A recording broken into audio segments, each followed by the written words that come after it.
I've just woken up.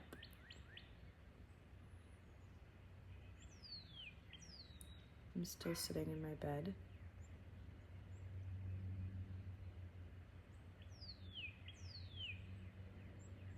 The light of the morning hits my bed.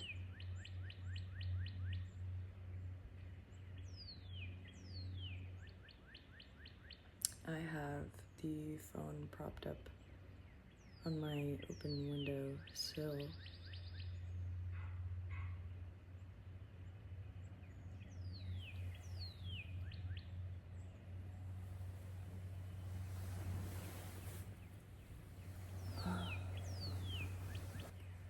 And a very, very large hawk, or perhaps even eagle, just flew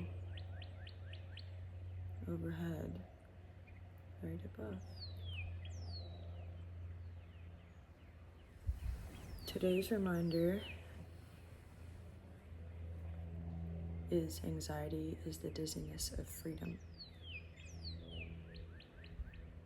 I do believe that this quote is attributed to Ted Chiang because it's the title of his short story, Anxiety is the Dizziness of Freedom, which is a sci-fi short story in his book Exhalation, I believe.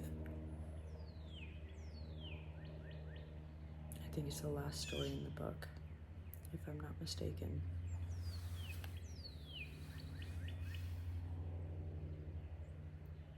I flew over again.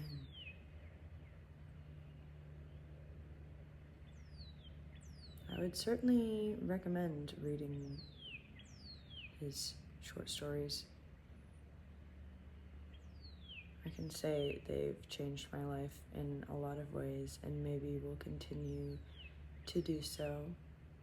He's inspired me to do different things in my life that we will see how they pan out.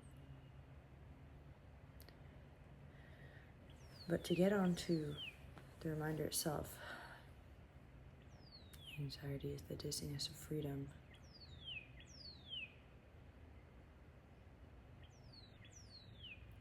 And then the difference between true freedom and this expectation of freedom, which you're not really allowing to manifest. Because I suppose true freedom would not give you so much anxiety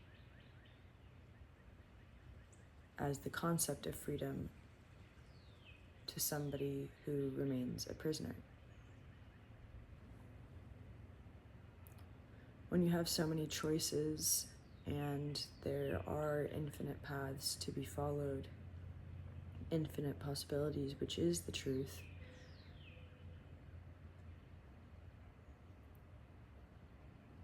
the concept of choosing one, of having to collapse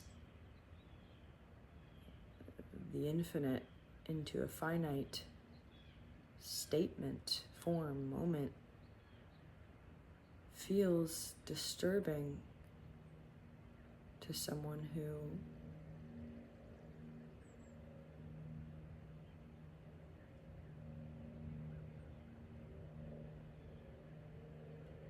wants to hold on to freedom with all of their might.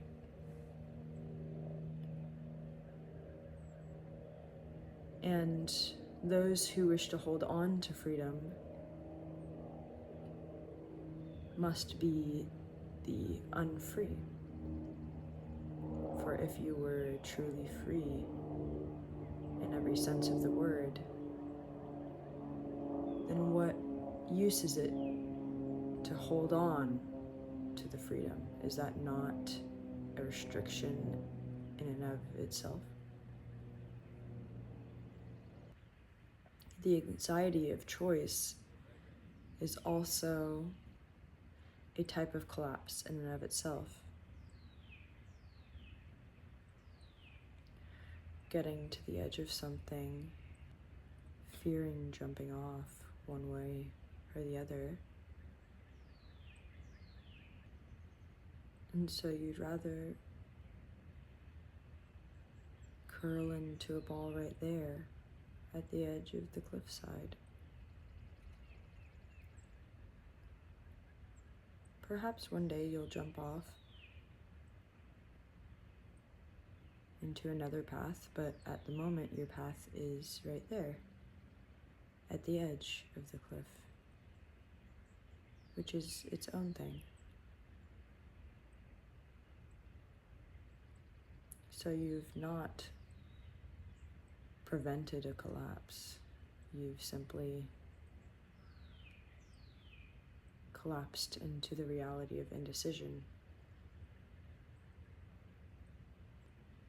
Because you can't stand the freedom with how restricted you truly are.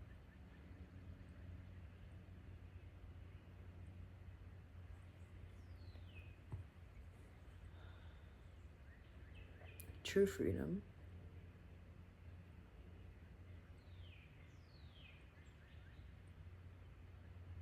would be holding that open space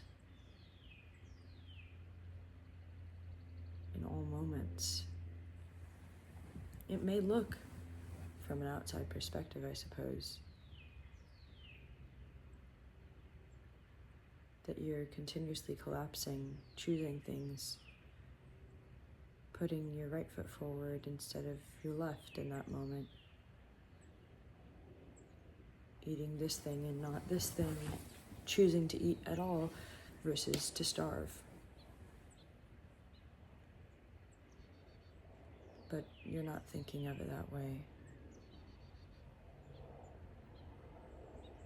It's just what's happening.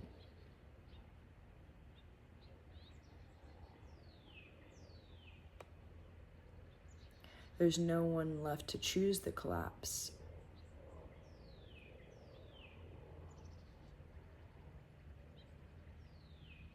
The collapse is who you are.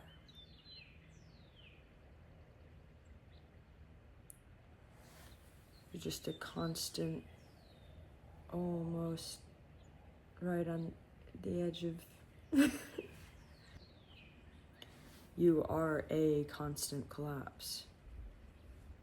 It never fully closes. You're just the act of collapsing.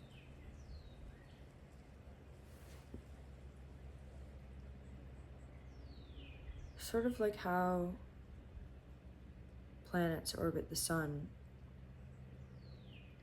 Because of the sun's curve in space-time, she sits in the center and makes a hill around her, all the way around, for the other planets to roll around. They can't escape and go away. It's not a flat thing, you know? It's curved in towards her, and the planets are moving around the curve. And then why don't they fall in towards the sun?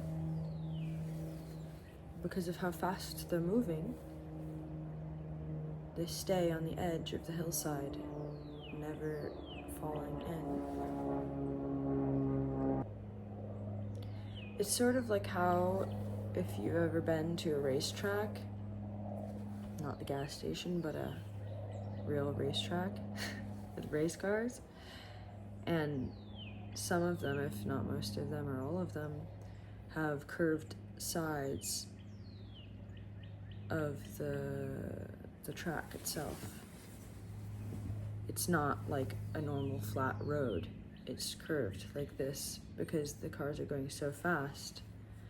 They stay on the edge of it. If there wasn't a curve, they would just like fly off. You know?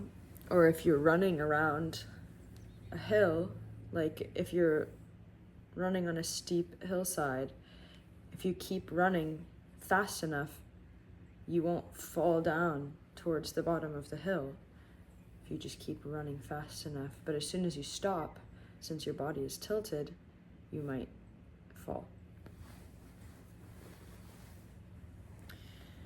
Anyways, that's my explanation of how things don't fall in towards the sun. That would be the collapse, right? But if you're the planet, basically, always orbiting so fast that it never truly collapses. It is moving, it's doing, it's existing. Something's happening the whole time. Imagine how many things are happening on the planet Earth at every moment. Something is always happening, it's moving.